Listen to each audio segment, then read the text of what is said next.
haleluya. Yesu ni jibu katika maisha yetu. Acha tumwabudu, tumwambie kama anastahili, hakuna mwingine aliye kama na wewe. Hata sote tuimbe haleluya.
Sifa na shukrani vikurudilie.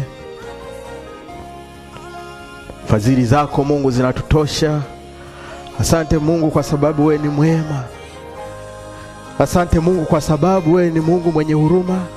Sio kwamba tunastahili kuwa mahali hapa, lakini umetuchagua Mungu na ukatuwezesha tukawa mahali hapa. Sio kwamba Mungu nilikuwa nastahili kusimama mbele ya watu hawa niongee maneno haya yako. Sio kwamba mimi na uwezo, lakini Mungu ni mapenzi yako. Na kweli mapenzi yako yatimike jioni ya leo. Neno lako lihubiriwe mahali hapa. Mungu, tukuombe msamaha kwa yale yote tunayotenda ambayo hayastahili, mambo ambayo tunaongea ambayo hayastahili, mambo ambayo tunafikiria ambayo hayapendezi mbele ya uso wako. Mungu, tunaomba msamaha. Yale yote Mungu ambayo yanakuchukiza, tunaombea msamaha. Tunaomba damu ya Yesu Kristo itusafishe, ituoshe dhambi zetu. Mungu, tuhurumie kwa makosa yote, tuhurumie bila kutuhesabiria. Tunanyenyekea, tunaomba tusamehe Mungu. Katika jina la Yesu Kristo, tufanye watoto wako. Tunakuomba Mungu, tuhurumie na utuwezeshe kuepuka na dhambi. Biblia inasema kwamba vita tunazopambana si vita za watu wa damu na nyama. Ingekuwa ni hivyo, kuna wanaume hata na wanamke wangeweza kupambana, lakini peke yetu Mungu hatuwezi. Tunakuomba Mungu msamaha na huruma. Mungu, tuhurumie kwa makosa yetu yote. Uyafute majina yetu katika kitabu cha kifo na mauti, tuandike katika kitabu cha uzima wa milele. Mungu, utuepushe na moto wa Kihanama. Mungu, tupe maisha mazuri, utupe maisha ya uzima wa milele. Tunakuomba, na neno lako linasema omba chochote mtakacho na mtapewa. Mungu, tunakuomba uzima wa milele. Tunasema asante kwa sababu unasikia maombi yetu. Tunasema asante kwa sababu utaenda kutenda. Unajibu maombi, tunakuamini. Tunaomba, tunaamini katika jina la Yesu Kristo. Amen. Amen. Haleluya. Kwenye mitandao mambo yanaendeleaje? Asante sana, Mungu awabariki. Nashukuru Mungu kwa kupata nafasi hii ya kuongea nanyi neno la Mungu. Tuna neno nzuri sana ambayo kichwa cha neno la siku la leo kinasema maisha mazuri. Amen.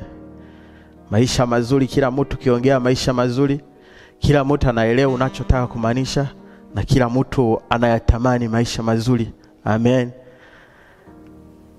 Wenye maisha mazuri wanaelewa tunachomaanisha, na wale wenye maisha mabaya ukisema maisha mazuri nao wanaelewa. Tunahitaji maisha mazuri, na hakuna mtu anayeweza kuchukia maisha mazuri. Ndio ombi la kila mtu. Amen. Na nakutakia Mungu akupe maisha mazuri. Amen. Sasa shida inakuja tunapoongea mambo maisha mazuri. Wataalamu ambao ni wasomi wanajaribu kutofautisha na kuchambua waweze kujua maana yake ya maisha mazuri ni nini. Maisha mazuri watu wameleta tafsiri mbalimbali, na mwisho wa yote vyote wanavyovitaja vina make sense, vina maana, tuseme hivyo. Amen.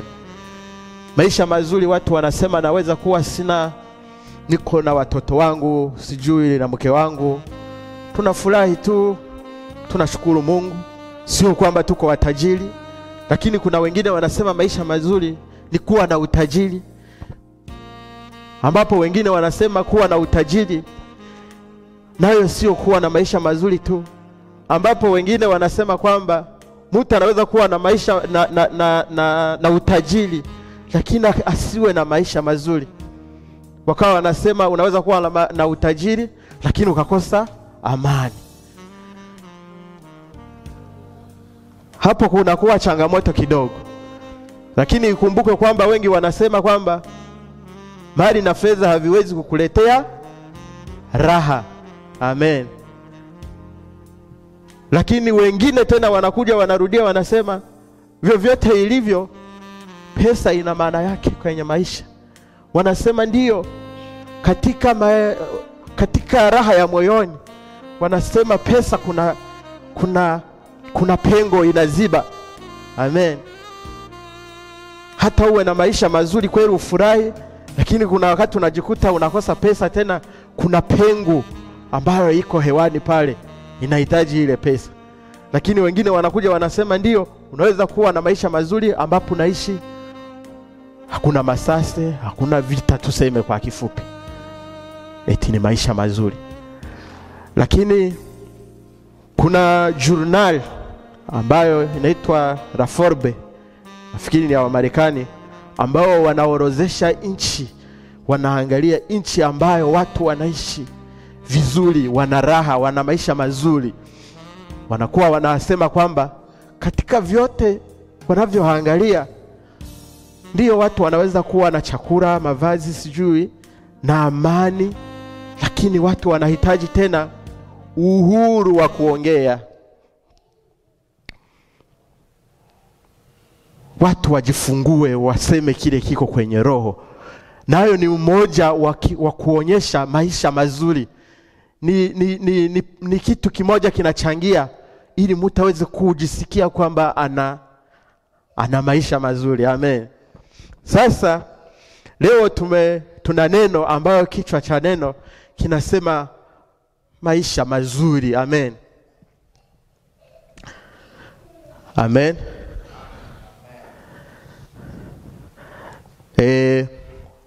Hapo ni maisha mazuri, lakini kitu kizuri mnaelewa, ni kitu kiko sawa. Na maisha mnaelewa, maisha maana yake ni hii safari yote mtu anakuwa nayo hapa duniani tangia azaliwe na mpaka siku anaaga dunia. Hiyo ndo maisha. Amen. Basi tusome kitabu cha Wagalatia sura ya 6. Wagalatia sura ya 6. Wagalatia sura ya 6. Tutaanzia mstari wa 7. 6 tuanzie mstari wa 7. Tusome na ule mstari wa 8. Wagalatia sura ya 6 tuanzie mstari wa 7. Tusome na wa 8. Biblia inasema, eti msidanganyike, Mungu hadhihakiwi, kwa kuwa chochote apandacho mtu ndicho atakachovuna. Maana yeye apandaye kwa mwili wake, katika mwili wake atavuna uharibifu. Bali yeye apandaye kwa roho, katika roho atavuna uzima wa milele. Amen. Biblia haikupingana na ule Mfaransa, au tuseme ule Mfaransa hakupingana na Biblia ambaye amesema rira bien, rira le dernier. Maana yake, kwa wale wanajua Kifaransa wameelewa, wasioelewa Kifaransa, ule Mfaransa amesema kwamba anaye furaha leo, anayecheka leo, ni ule atacheka mpaka mwisho. Amen. Biblia nayo imesema kwamba apandacho mtu ndicho atakacho kivuna. Musidanganyike, Mungu hadhihakiwi. Amen. Uwe na maisha mazuri leo, lakini ujue kesho napo kutakuweje. Amen. Amen. Eti maana apandaye kwa mwili wake, kama utapanda kwa mwili, katika mwili wake atavuna uharibifu, na bali yeye apandaye kwa roho, katika roho atavuna uzima wa milele. Amen. Kwa hiyo maana yake uwe na maisha mazuri leo, lakini unajua unapanda mbegu ambayo itakupa uzima wa milele. Amen. Amen.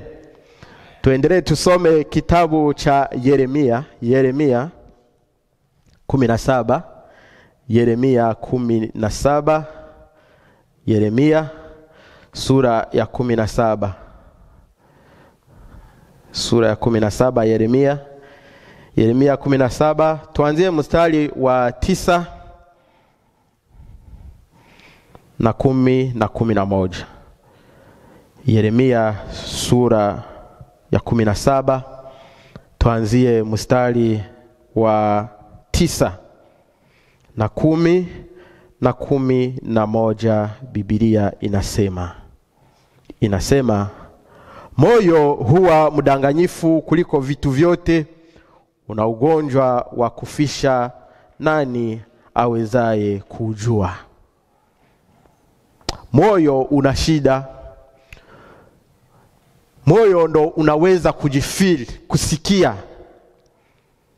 kwamba una raha, na moyo ndo unaweza kusikia kwamba huna raha. Watu wengi ambao hawana raha wanavisikilia moyoni. Na kuna mtu unaweza kumuona na ngara iko sawa, kwanza unafikiri wewe ana maisha mazuri, lakini yeye anakuambia sina raha, sina maisha mazuri. Yeye ana vita nasikia moyoni. Mtu mmoja amewahi kusema eti ningejua kwamba picha nilikuwa nayo ya Sweden kama ndivyo ilivyo hapa Ulaya, mimi siningekuja. Akasema kwamba yeye katika kichwa chake alikuwa anajua kwamba kikuja huku hakuna miti. Etakawa anatembea akaona mapoli. Yali dhania akienda munjia yanataona kapanangara tu. Ni Ulaya. Unajua jinsi tunaelewa ukiwa Afrika Ulaya. Yali jua yani panangara tu, hakuna hata mti. Kafika huku kumbe Sweden ni nchi ambayo inalima miti tena zaidi. Amen. Sasa moyoni mwako kuna vitu unaweza kuwa navyo ukajikosesa hata amani au ukajipa na amani. Amen. Tusome mstari wa 10. Mimi Bwana na uchunguza moyo na vijaribu viuno, hata kumupa kila mtu kiasi cha njia zake, kiasi cha matunda ya matendo yake. 11. Kama kwale akusanyaye makinda asiyoyazaa, ndivyo ilivyo mtu ajipatiaye mali wala si kwa haki. Katikati ya siku zake zitaachana naye, na mwisho wake atakuwa mpumbavu. Amen. Mtu katika maisha yake anaweza kujikusanyia mali akatajirika, lakini si kwa haki. Lakini mwisho hizo mali hazitaenda naye. Huu mtu ataziacha. Hizi mali zote utaziachia hapa duniani. Na kibaya mno ni kwamba hizi mali umekusanya tena kwenye njia ambayo sio ya haki. Unapoenda hauende nazo, na ulivyopanda kwa kuzipata haukupanda katika roho, na pandacho mtu ndicho atakachovuna. Mungu atusaidie. Kutajirika si mbaya, tajirika, lakini ujue ni mbegu napanda kwa kuzitafuta, na pandacho mtu ndicho atachovuna. Mali hazifuate mtu, lakini matendo ya mtu ndo yanamfuata baada ya uzima wa hapa duniani. Amen. Amen. Tusome kitabu cha Methali. Methali 4:23. Kitabu cha Methali. Methali 4. Methali sura 4.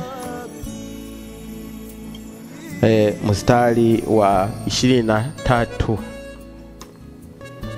Methali sura 4 mstari wa 23, Biblia inasema, linda moyo wako kuliko yote uyalindayo, maana ndiko zitokako chemchemi za uzima. Amen. Watu wanatafuta mpaka wanasahabu moyo wako. Hata moyo ukiongea hawasikie moyo, na wanajua kwamba baada ya maisha kuna maisha mengine, na moyo, roho ya mtu ndo inaenda naye. Ayubu yeye amechunguza akasema, sihangaike kwa sababu najua nimetoka kwenye tumbo la mama yangu na mikono tupu, na kurudia jinsi nilivyokuja ndivyo nitakavyorudia. Amen. Ayubu alikuwa amefika kwenye nivo nyingine ambayo watu wengi wanahitaji siku hizi. Amen. Hapo Mithali sura ya 14, tusome Mithali 14. Kitabu cha Mithali 14. Tusome huo mstari wa 12. Mithali 14 mstari wa 12. Sura ya 14 Mithali verse 12 inasema, iko njia ionekayo kuwa sawa machoni pa mtu, lakini mwisho wake ni njia za mauti. Mtu anaweza kuchukua njia kwa kutafuta maisha mazuri, akawa anaona hii njia iko sawa, lakini sawa na jinsi moyo una tabia ya kujidanganya, ule mtu akawa anaona kama hii njia ni sahihi, lakini ni njia inayopeleka kwenye mauti. Amen. Mungu atusaidie tuweze kujua njia ambayo ni nzuri, ambayo inafaa, kwa sababu sisi wote tunahitaji maisha mazuri, lakini moyo unaweza ukakudanganya, ukakuelekeza kwenye njia ambayo si sahihi, kwa sababu ndiyo kawaida ya moyo, ndio kaida yake. Moyo ukakudanganya, na kuna njia ambayo moyo unaweza kukuonyesha kwamba ni sahihi, lakini ile njia inakupeleka pabaya. Mungu atusaidie. Amen. Tusome Ufunuo sura ya 18. Ufunuo, la Révélation, Ufunuo wa Yohana sura ya 18. Tuanzie mstari wa kwanza. Amen. Ufunuo, la Révélation sura ya 18, Biblia inasema, baada ya hayo naliona malaika mwingine akishuka kutoka mbinguni, mwenye mamlaka kuu, na nchi ikaangazwa kwa utukufu wake. Amen. Huu ni Yohana ameona malaika. Ule malaika anashuka kutoka wapi? Mbinguni, eti na pakaangaza utukufu wa ule malaika. Mstari wa pili, akalia kwa sauti kuu akisema, ameanguka Babeli ule mkuu, umekuwa masikani ya mashetani. Malaika anaanguka na analia kwamba kuna mkuu wa mashetani, na naye anaanguka, na ngome ya kila roho mchafu, na ngome ya kila ndege mchafu mwenye kuchukiza. Mstari wa 3, kwa kuwa mataifa, amen, sema mataifa, kwa kuwa mataifa, sio mtu, kwa kuwa mataifa yote wamekunywa mvinyo ya ghadhabu ya usherati wake, na wanani na wafalme wa nchi wamezini naye, na wafanya biashara wa nchi wamepata nini? Eti wamepata mali kwa nguvu za kiburi chake. Malaika ameshuka na anapiga kelele na anasema, anaanguka ule Babeli. Akaona nchi zinakunywa kwenye mvinyo wa huyu shetani, na kuna wafanyabiashara wa nchi wakubwa matajiri wanafanya usharati naye. Amen. Na wamepata mali kwa nguvu za kiburi chake. Amen. Moyo unaweza kukudanganya ukachukua mali ambazo haziliki. Moyo unaweza kukudanganya ukatafuta maisha mazuri ambapo hayatafutiwi. Ukaona kwamba haya ni maisha mazuri, kumbe ni maisha machafu. Shetani yupo na ana vitu vya kudanganya watu ili wapotee, ili apate watu watarungulana naye kwenye moto. Mstari wa 4, kisha nikasikia sauti nyingine kutoka mbinguni ikisema, tokeni kwake. Hii sauti melia kutoka mbinguni kasema, toka kwake ule shetani. Amen. Enyi watu wa Mungu, mshiriki dhambi zake. Nyinyi mnaoshiriki dhambi za huyu shetani, tokeni kwake, wala msipokee mapigo yake. Amen. Sauti ya mbinguni inaokoa watu, inawalilia na inawakosoa na inawaambia toka kwake ule mtu. Lakini watu wameshaona kwamba mioyo imeshawadanganya, mioyo imeshawaonyesha kwamba kuna sehemu ambayo maisha ni mazuri tena kirahisi. Unatajirika bila kutumika, unatajirika bila kuhangaika. Haleluya. Mungu atusaidie. Lakini sauti ya mbingu inalia, toka huko, kwa maana dhambi zake. Mstari wa 5, kwa maana dhambi zake zimefika hata mbinguni, na Mungu amekumbuka maovu yake ule shetani. Mungu anamwangalia na anaona vijisika napoteza watu. Mstari wa 6, mlipeni kama yeye alivyolipa, mkamlipe mara 2 kwa kadiri ya matendo yake. Katika kikombe kile alichokinyang'anyisha, mchanganyishieni maradufu.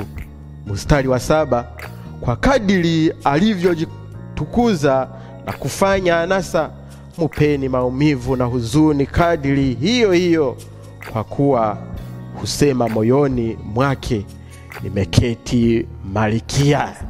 Anajigamba wala si mjane, wala sitaona huzuni kamwe. Yeye anajipiga kwenye kifua. Kwa sababu hiyo mapigo yake yatakuja katika siku moja, mauti na huzuni na njaa, naye atateketezwa kabisa kwa moto. Huyu shetani hata kama anadanganya watu, kuna siku moja malipo yake atashuka. Siku moja atapigwa. Watu muache, sauti kutoka mbinguni inalia, tokeni kwake. Asiwapoteze, asiwadanganye. Inchi zimeshapotelea huko, wafanya biashara wakubwa wameshapotelea huko. Bastari mmeshawasikia. Ukizini na yeye, ukimfuata, ukikunya kwenye vinu zake, unakuwa star, unakuwa mtu mkubwa, mfanya biashara mkubwa, unapata mali. Lakini ipo siku moja tu huyu atapigwa. Amen. Kwa maana Bwana Mungu aliyemhukumu ni mwenye nguvu. Mstari wa 9, na hao wafalme wa nchi sasa, wafalme wa nchi waliozini naye na kufanya anasa pamoja naye, watalia hiyo siku akipigwa na kuombolezea, wauonapo moshi kwa kuungua kwake. Yes, anajipiga kifuani, mimi ni malaika, mimi sitapata shida yoyote. Lakini watakapomuona akiomboleza, wale watu wote watajuta, wauonapo moshi wa kuungua kwake. Mstari wa 10, wakisimama mbali kwa hofu ya maumivu yake, wakisema, ole ole mji ulio mkuu, Babeli, mji ule ulio na nguvu, kwa kuwa katika saa moja hukumu yako imekuja. 11, nao wafanya biashara wa nchi wale wameshatajirisha walia na kuombolezea, kwa sababu hapana mtu anunuaye bidhaa yao tena.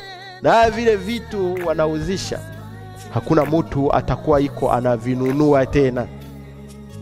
Amen.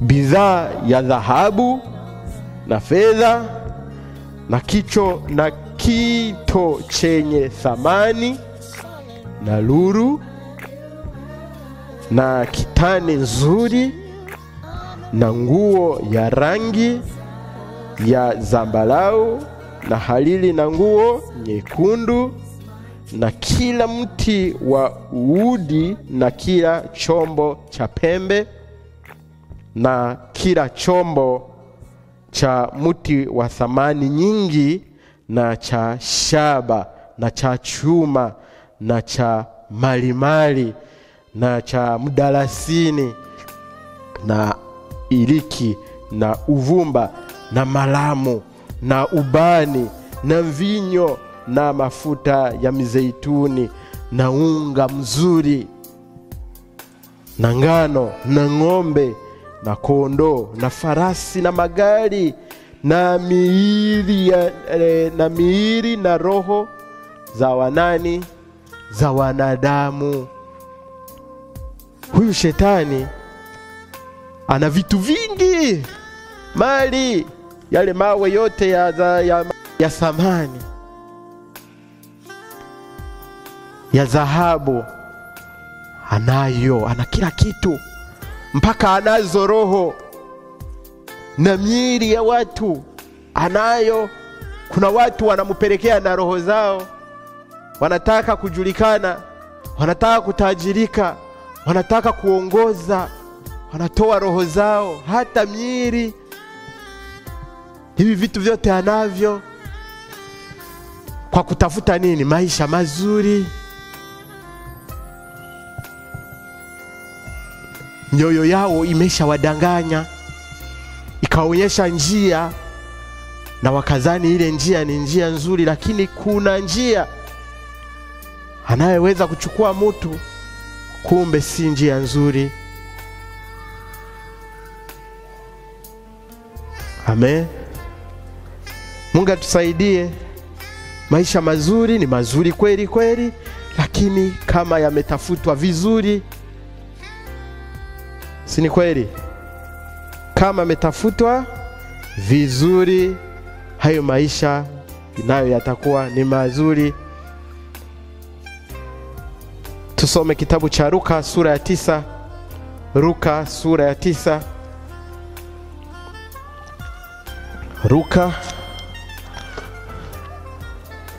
Luka sura ya 9 Luka 9:25. Luka sura ya 9 mstari wa 25 mstari wa 25. Luka mtakatifu sura ya 9 mstari wa 25. Biblia inasema, kwa kuwa yamfaa nini mtu kuupata ulimwengu wote kama akijiangamiza au kujipoteza mwenyewe? Amen. Inafaa nini mtu apoteze na roho? Eti hizi roho kwa shetani ziko, kwa huyu mwanamke ziko. Kuna watu wametoa roho zao, nyiri yao, lakini iko siku watatafuta na mtu wa kuvinunua. Vile vyote vizuri vya samani kubwa hawatampata na atachomwa moto. Sasa Biblia inauliza, tumesema mstari wa 25, Biblia inauliza, kwa kuwa yamfaa nini mtu kuupata ulimwengu wote, upate mali zote kwa kutafuta maisha mazuri, kama ukijiangamiza wewe mwenyewe? Ya kufaa nini? Na ukiwa unajipoteza wewe mwenyewe, faida iko wapi? Waswahili wanasema duniani kuna mambo, na wanaposema kuna mambo, mambo yapo.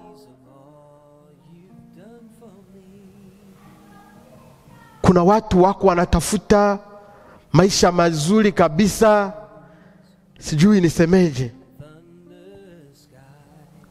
Maisha mazuri ni mazuri, kila mtu anayataka, lakini kwenye njia nzuri. Amen. Amen.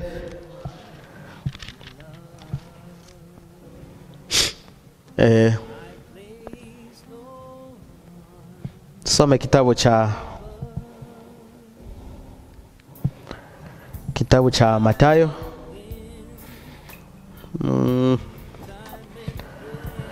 Mathayo au Malaki? Tuanzie Malaki. Kitabu cha Malaki sura ya 3 mstari wa 7. 3 mstari wa 7.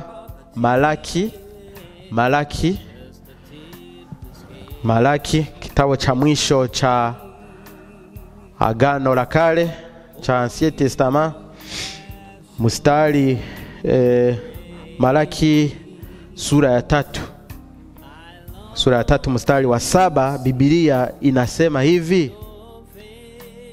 tokea siku za baba zenu mumegeuka upande, mkaacha maagizo yangu, wala hamukuyashika. Nirudieni mimi, nami nitawarudilia nyinyi, asema Bwana wa majeshi. Lakini nyinyi mwasema, turudi kwa namna gani? Amen.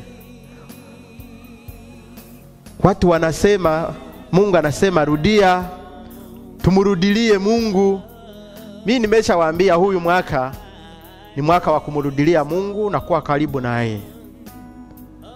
Tumurudilie Mungu kwa aina zote. Tumutafute Mungu, na mambo ya dunia yasitubebe, yasitupoteze. Amen. Unajua, kila mtu anaweza kujihukumu yeye mwenyewe. Sisi haturuhusiwe kuhukumu mtu, lakini mtu anaweza kujihukumu kulingana na jinsi anaona anavyoenda. Shida inakuja wakati mtu anakufa. Mtu akifa, akiondoka duniani, akiaga dunia, wanasema wataalamu wa kuzika wanakuja wanasema Mungu ametoa na Mungu ametwaa. Eti jina la Bwana lifanye nini? Libarikiwe. Lakini mtu yeye mwenyewe, na watu hapo wanaanza kusema inawezekana huyu ameenda mbinguni. Ameenda. lakini mhukumu ni Mungu. Watu hatujui, lakini na mtu yeye mwenyewe akiwa duniani inawezekana alikuwa anajua. Unaweza kukuta kuliko waseme Mungu ametoa na Mungu ametoa, wangesema Mungu ametoa, Mungu ametoa, lakini anayetoa ni nani? Ni Shetani. Kwa sababu Mungu anatoa wakati mtu anaenda kwake. Mungu ametoa na Mungu ametoa, ametoa na mtu anarudia kwake. Lakini kinyume na hapo ni Mungu ametoa, Shetani ametoa, na jina la Bwana lisikitike. Kwa sababu jina la Bwana haliwezi kubarikiwa wakati mtu hakurudia kwa Mungu. Mungu hawezi kufurahi, Mungu hafaidike hapo. Biashara yake imepotea. Jina la Bwana linabarikiwa wakati Mungu ndiye ametoa. Lakini wakati Mungu ametoa, Shetani yeye akatoa, jina la Bwana linasikitika.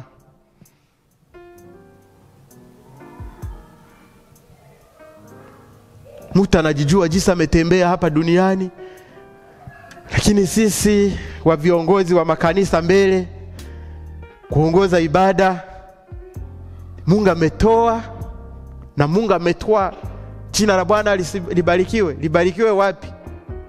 Wakati Mungu ametoa, Shetani akatoa, jina la Bwana linasikitika tu.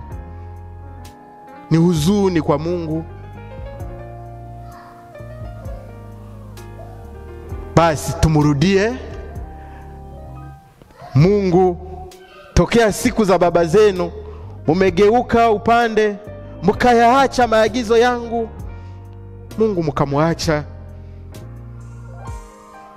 mara nyingine kwa kutafuta maisha mazuri, lakini Mungu anasema tumurudilie. Amen. Huyu mwaka nimewaahidia kwamba haitakuwa ile watu wanasema mwaka huyu nitafanya ABC, nyuma ya miezi mitatu watu wamesha sahau. Mimi nitakuwa na wakumbusha, na Mungu anisaidie mpaka mwisho wa mwaka. Huyu mwaka ni mwaka wa kurudilia Mungu, kujichunguza wewe mwenyewe, kujikontrole. Wewe mwenyewe unaangalia matendo yako, mwenendo wako ukoje. Hivi ukiondoka hapa duniani, ni Mungu atatwaa au ni Shetani atatwaa? Leo ukiondoka hapa duniani, jina la Bwana litabarikiwa au jina la Bwana litasikitika?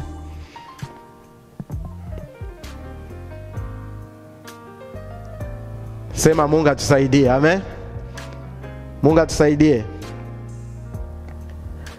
Basi tusome hapo Mathayo sasa 24. Ndio tulikuwa tumesema Mathayo, tukaanzia Malaki.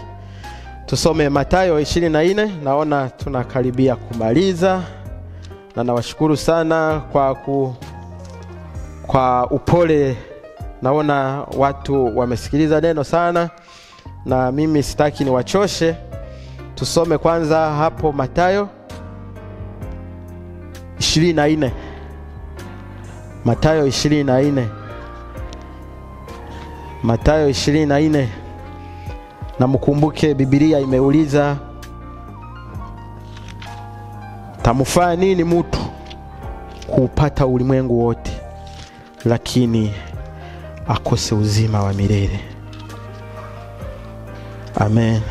Sasa Mathayo 24, Mathayo 24, tuanzie 37:37. Mathayo chapitre 24, tuanzie mstari wa 37.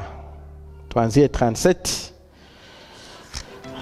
Kama mmepaona tusome, tunaanzia 37. Biblia inasema, kwa maana kama vile ilivyokuwa siku ya Nuhu, ndivyo kutakavyokuwa kuja kwake Mwana wa Adamu. Kwa kuwa kama vile siku zile zilizokuwa kabla ya gharika, watu walivyokuwa wakila na kunywa, wakioa na kuolewa, hata siku ile iliyoingia Nuhu katika safina. Mstari wa 39 panasema wasitambue hata gharika ikaja ikawachukua wote, ndivyo kutakavyokuwa kuja kwake Mwana wa Adamu. 40 wakati ule watu wawili watakuwako kondeni, mmoja twaliwa, mmoja achwa. 41 wanawake wawili watakuwa wakisaga, mmoja twaliwa, mmoja achwa. 42 kesheni basi, kwa maana hamjui ni siku ipi atakayokuja Bwana wenu. Amen. Wakati wa maisha mazuri, hapa ndo watu wanapasha kuwa makini. Biblia inasema wakati wa Nuhu watu wamekuwa na maisha mazuri, wakaanza kuoa na kuolewa, kula na kunywa, kuoa na kuolewa, watu wanafurahi. Wakati wa maisha mazuri watu wanamsahau hata Mungu. Paka Nuhu akatengeneza gharika. Ghariki katengenezwa, mvua ikanyesha, ghariki kakuja, imesha ingiza walio wa Mungu, wanyama wameingia, watu wako na wana enjoy, si ndivyo wanasema? Terme hiyo imesikilika vizuri sana watu kwa Kiingereza, ndivyo wanaisema, eti tuna enjoy maisha, tunakula raha. Wengine wanakula bata. Watu wakawa wanakula bata kwenye wakati wa Nuhu. Watu wana enjoy, hawajali. Hapa kusubscribe na bonyeza hapa kwenye alama ya kengele ili usipitwe na video mpya kila inapowekwa.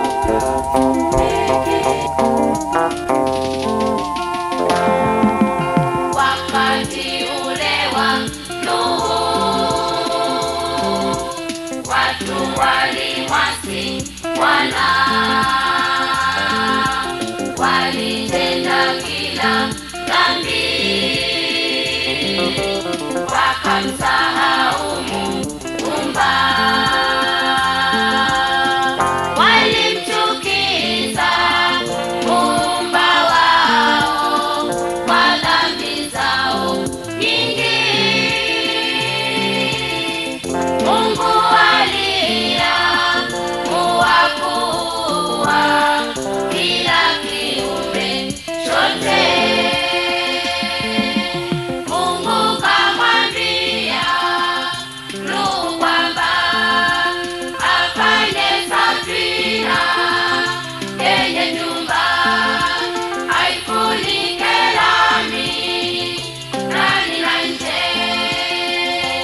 Urefu wake mikono 300, upana wake mikono 50, kwenda juu kwake mikono 30. Naye Nuhu alijenga safina, alipomaliza kaambiwa, ingia wewe na mkeo na watoto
siku za Nuhu, ndo ilivyo hata sasa.